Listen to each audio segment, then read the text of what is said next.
Ethan Carter had built his life on independence and integrity. A decorated military veteran turned city official, he had long since learned that freedom was best safeguarded by taking charge of one's own destiny.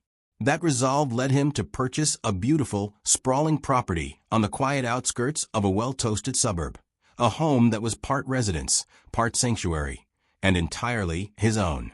Nestled among mature oak trees and bordered by a gently meandering creek, Ethan's home was a haven of personal expression.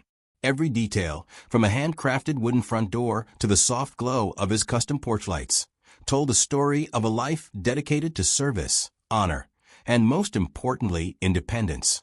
But not everyone in the neighborhood appreciated his individuality. Across town, the local homeowners association, HOA, had become notorious for enforcing its own draconian rules with an iron fist. At the center of this bureaucratic machine was Kerren, the self-appointed queen of conformity, whose rigid interpretation of community standards left little room for creativity. Kerren had built her reputation on fines, intimidating notices, and a collection of arbitrary rules that even the most ordinary residents found suffocating. For her, every porch, lawn, and even window decoration had to conform to an unyielding aesthetic, whether or not the resident had ever agreed to those terms. The first sign of trouble came on a bright spring afternoon.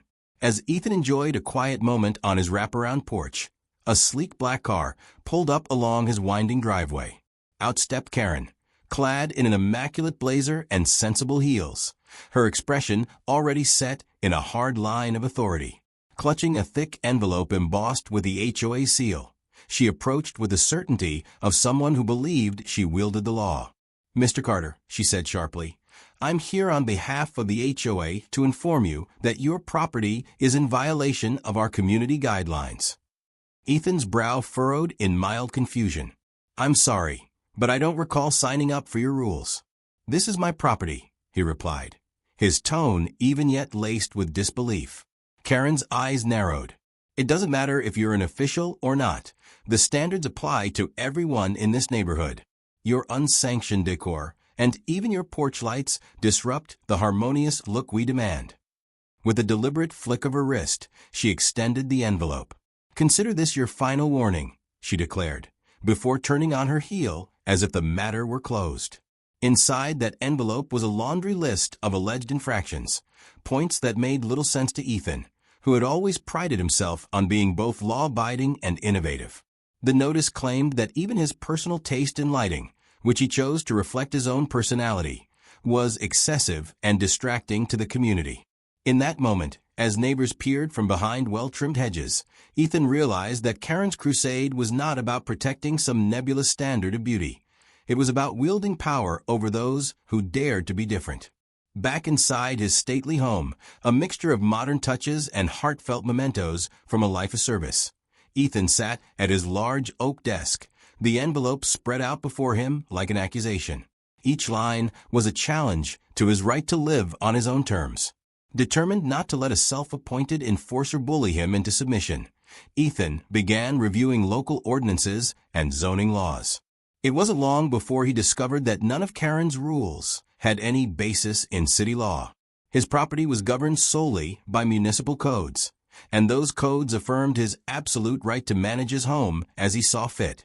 That evening, as dusk settled softly over his property, Ethan's mind buzzed with a quiet determination. He would not allow Kerren's overreach to trample on the freedoms he'd fought so hard to secure. In the golden light of sunset, his home stood as both refuge and declaration, a physical manifestation of his independence and the defiant spirit that had defined his life. The first confrontation with Kerren had been unsettling, but it lit a fire in Ethan's heart. He knew that standing up to arbitrary power was not just a personal battle. It was a duty to every individual who cherished liberty. And so, with the envelope still resting on his desk and his research neatly compiled, Ethan Carter resolved that tomorrow he would begin the fight, not just for his property, but for the right of every homeowner to live free of undue interference. The following morning, Ethan awoke to an unwelcome surprise. As he walked from his bedroom to his study, he found another envelope taped to his front door. This notice, officially stamped and threatening, detailed a series of fines and penalties for violating community illumination standards and disrupting neighborhood harmony. The language was formal and foreboding, with every sentence a reminder of Kerren's relentless grip on the community's aesthetics. Standing in the early light, Ethan read the notice aloud to himself. A fine of $750 shall be imposed for the excessive brightness of exterior lighting. He couldn't help but chuckle at the absurdity. His lights, carefully chosen to highlight the character of his home, were being punished, as if they were a public nuisance. The notice went on to warn that failure to comply would result in the involvement of city inspectors and, eventually, legal action. Within minutes, a knock echoed from his front door. Ethan opened it to find two uniformed compliance officers from the HOA, individuals whose very presence seemed designed to intimidate. With clipboards in hand, they introduced themselves in a rehearsed manner, explaining that they had come to inspect his property for any further deviations from the community standard. "Sir, we must ensure that your property conforms to the guidelines," one of them stated, his tone polite yet unyielding. Ethan's response was calm but firm. "I follow all applicable city laws, and your guidelines do not apply to my property. I'm not a member of this HOA." The officers exchanged awkward glances, their scripted routine crumbling under his steady defiance. Before they could retreat, Kerren's voice rang out from a distance, amplified by a portable speaker mounted on a passing vehicle. "Mr. Carter, remember, the rules apply to everyone. Your noncompliance will not be tolerated." Her tone dripped with entitlement and a conviction that bordered on fanaticism. That afternoon, Ethan sat at his computer drafting a formal letter. With careful precision, he cited specific municipal codes and outlined how the HOA's supposed regulations held no legal weight over his private property. His email was not merely a response, it was a declaration of independence. In it, he stated, "I respectfully decline to follow your arbitrary standards, as they have no jurisdiction over my property. I urge you to direct your concerns to the City Council, where they can be properly addressed." After sending the letter, Ethan took to his personal blog, a platform he'd used to share thoughts on public service and civic freedom, to post a detailed account of the day's events. His post, filled with clarity and a touch of wry humor, quickly spread among local residents. Comments and shares began to accumulate as fellow homeowners, tired of the HOA's heavy-handed tactics, rallied around his words. Many expressed solidarity, recounting similar incidents of arbitrary fines and baseless inspections. As twilight descended, Ethan carefully organized copies of every document, the notices, his email responses, and printed excerpts of local laws, into a folder. Each piece of evidence was a small victory in the growing battle for property rights. Outside, streetlights flickered on, but Ethan's porch glowed steadily, an emblem of his refusal to yield to external control. That night, as Ethan sat on his back porch with a cup of tea, he reflected on the day's events. The HOA's first power move, though intended to instill fear, had only emboldened him further. His resolve was crystallizing. He would stand up to the arbitrary dictates of an organization that sought to impose its will on his property. With his research, his documents, and the support of an increasingly vocal community, Ethan Carter was ready to fight back. In the days that followed, it became clear that Kerren and the HOA were not content to let Ethan's refusal pass unnoticed. The initial warnings and fines were just the beginning, a prelude to a more aggressive campaign aimed at forcing compliance.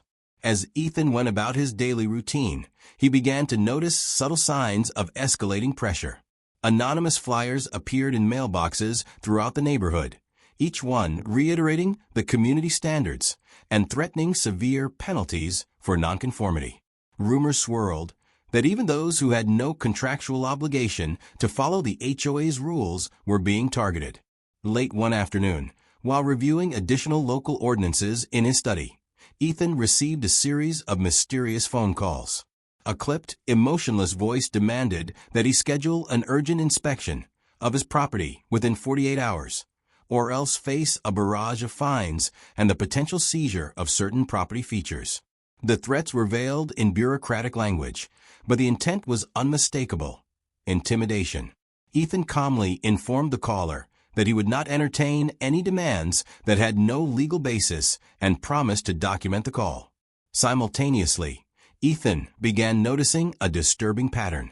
His neighbors, once silent or timid about the HOA's overreach, were whispering about unexplained fines and secret meetings. One retired resident confided that she had received a notice for having inadequate landscaping, even though her yard exceeded every city standard. Another mentioned that a friend's house had been subject to an unauthorized inspection, an inspection that yielded nothing more than a list of fabricated infractions. The consistent message was clear. Kerren was willing to use any means necessary to enforce her personal vision of order. Determined to expose this abuse of power, Ethan set up discreet cameras around his property. Every time an inspector arrived or a stray HOA notice was posted, he captured the event on film.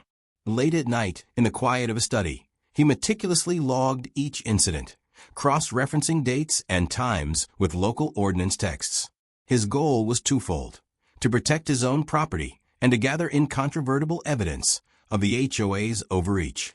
In the midst of this mounting tension, a surprising development occurred. During a routine community forum at a local coffee shop, a couple of board members, long silent in the face of Kerren's bullying, whispered their doubts. One, a soft-spoken gentleman with kind eyes, confided to Ethan, "I've seen things that don't add up. Kerren's been using these fines as a personal cash cow, and many of her actions aren't supported by any legal statute." This revelation sent shockwaves through Ethan's investigation.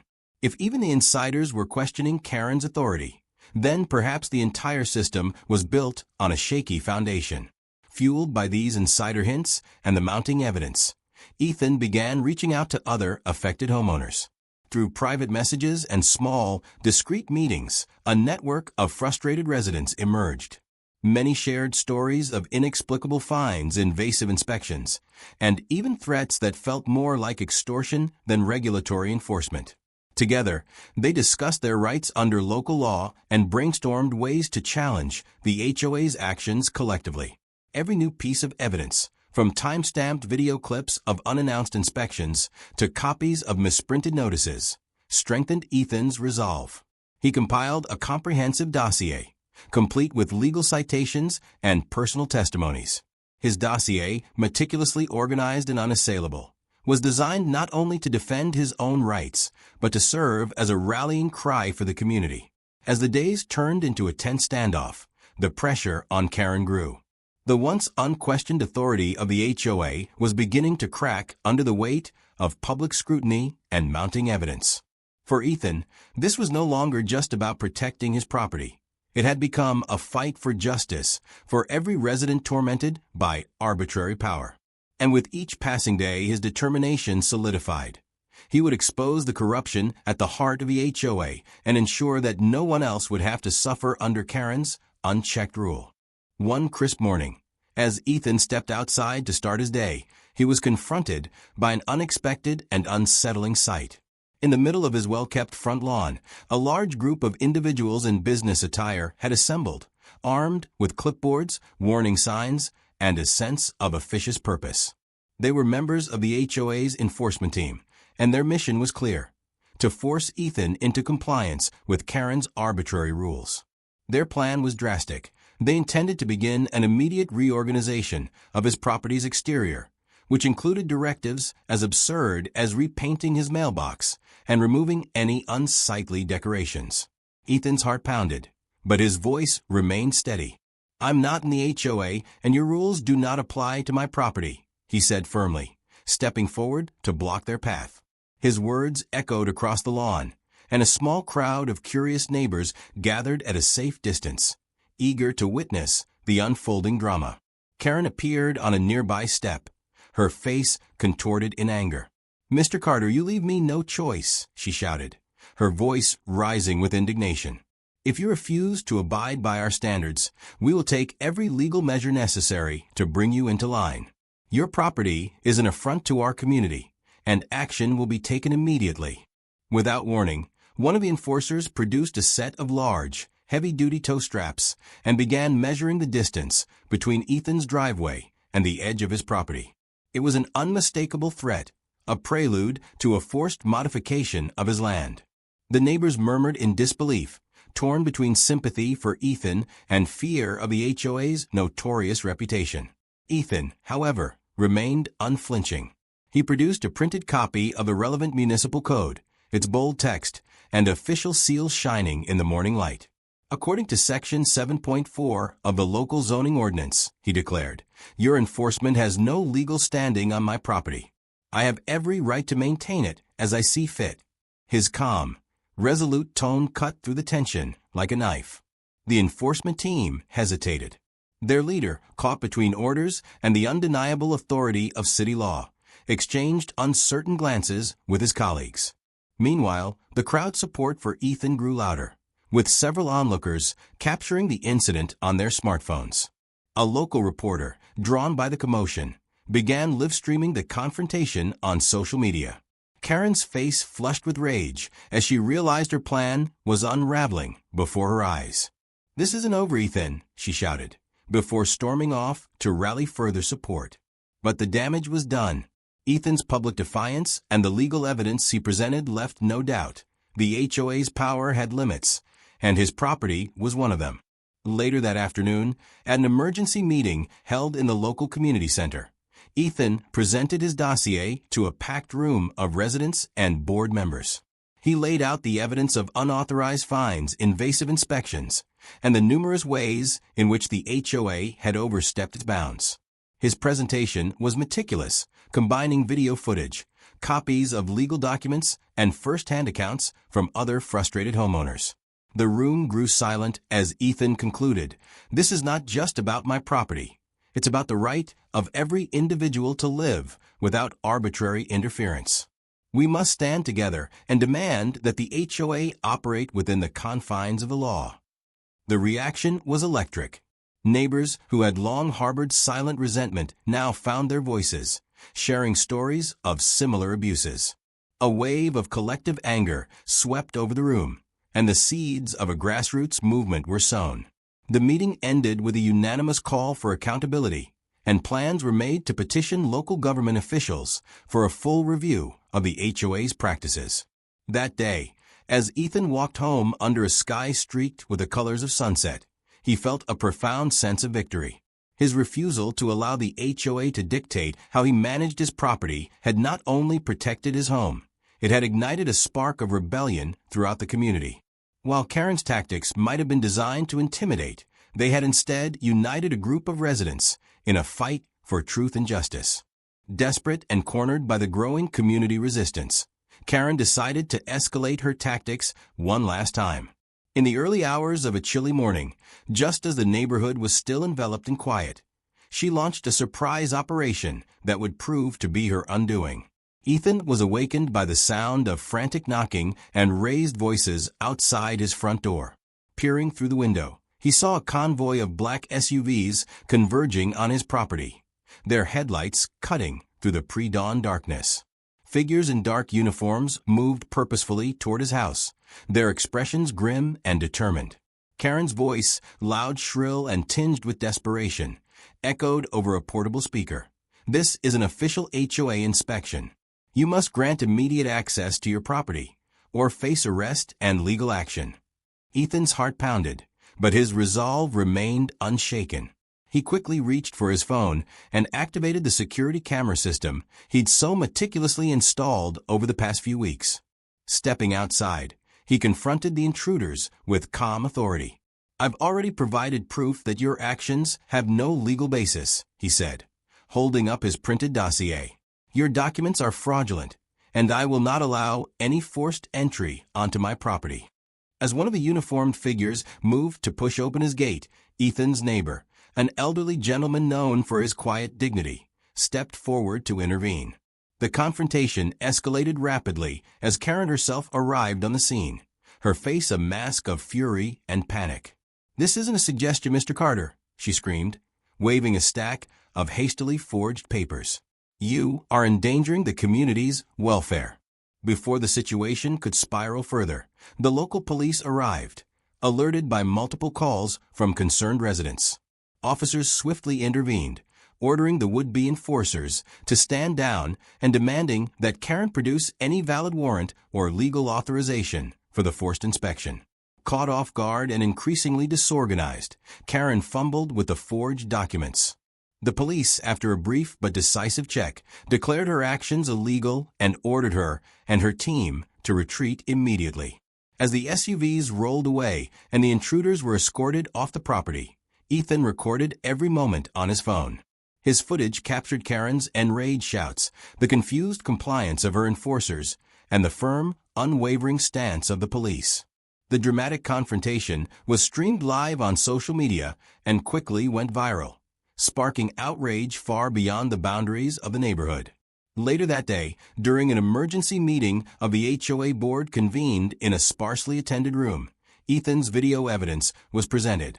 The footage left the board members speechless.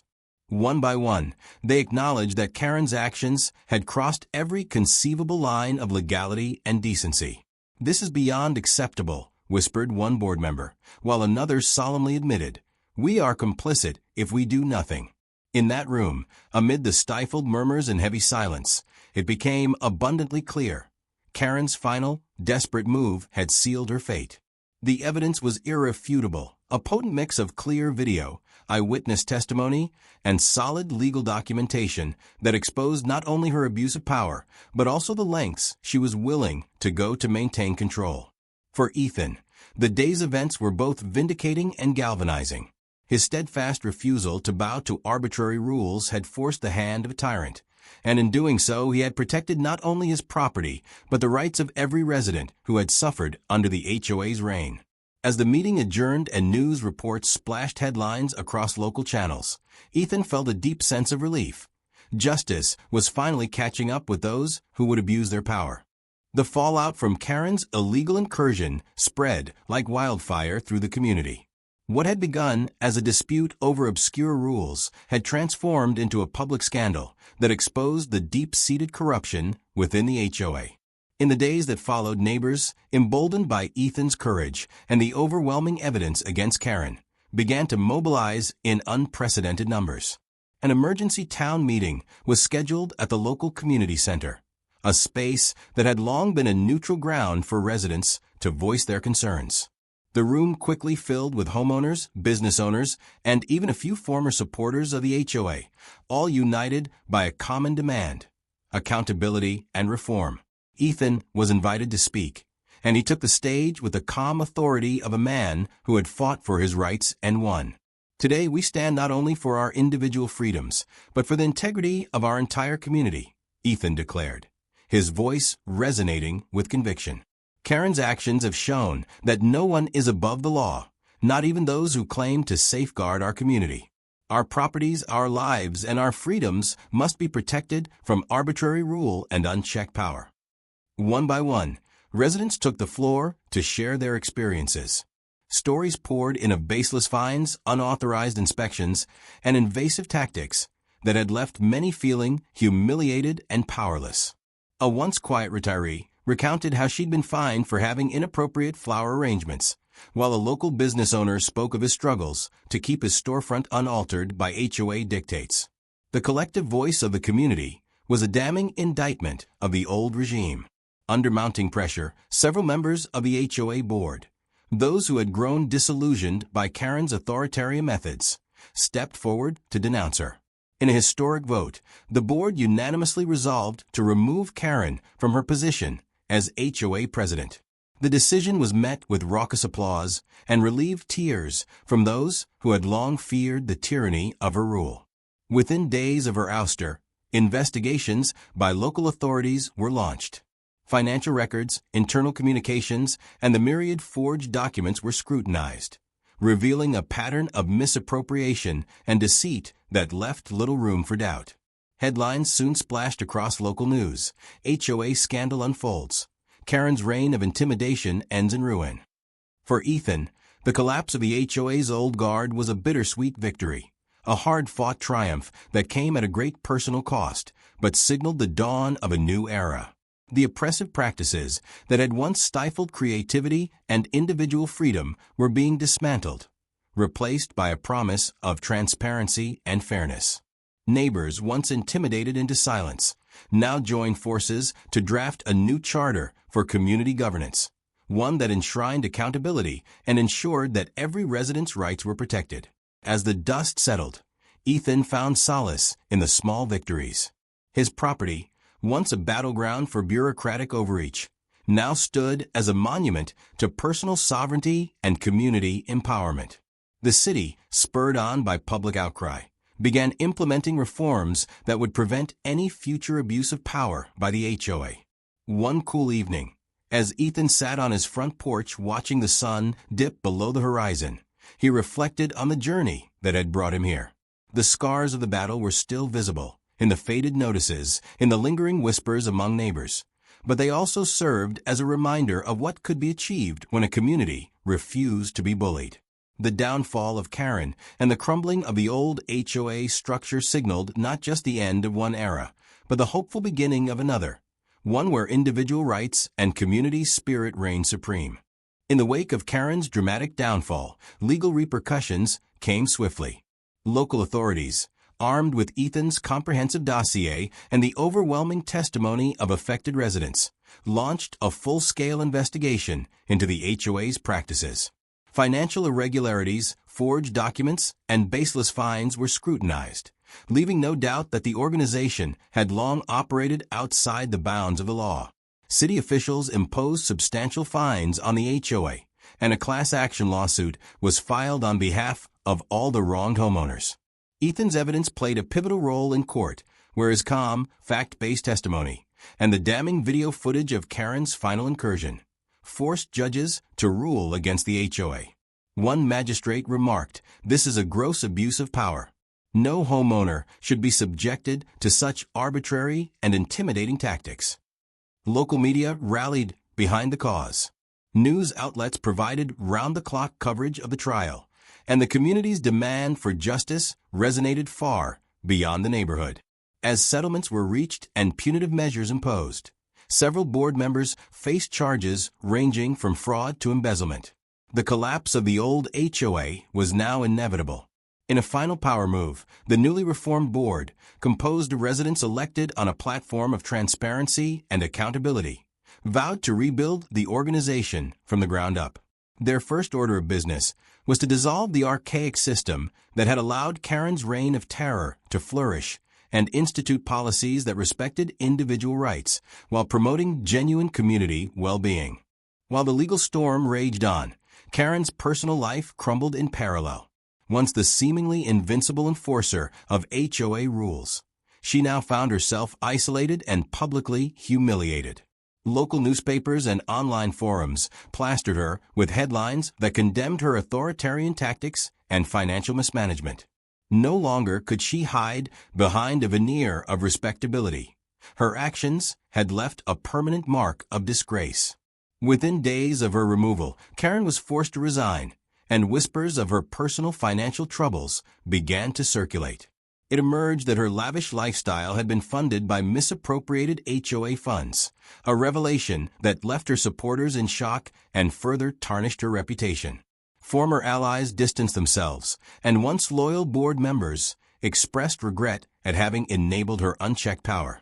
In a final twist of poetic justice, Kerren attempted to secure a new position at a property management firm known for its strict adherence to modern ethical standards. But when she arrived for her first day, she was met with incredulous stares and thinly veiled mockery from her new colleagues. "I hope you enjoy following orders," one coworker quipped, a remark that encapsulated the irony of her fall from grace. For Ethan and the community, Kerren's personal downfall was the ultimate vindication. Her hubris had led her to believe that she could dictate the lives of others through fear and arbitrary rule, and now she was forced to confront the reality of her own irrelevance. Her former status as the iron-fisted enforcer had become a cautionary tale of what happens when power is abused without accountability.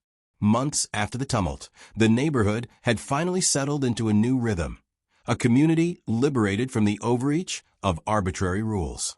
Ethan Carter's property, once a battleground, now stood as a symbol of steadfast independence and the power of collective action.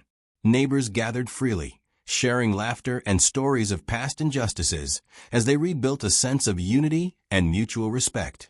One crisp autumn evening, as the sky blazed with the colors of sunset, Ethan relaxed on his porch. A group of longtime residents, still buoyed by the victory over tyranny, strolled by and exchanged cheerful greetings. In a moment of playful defiance, one neighbor approached Ethan with a mock HOA violation notice printed on bright, festive paper. The notice read, "Violation, excessive independence. Penalty, eternal freedom."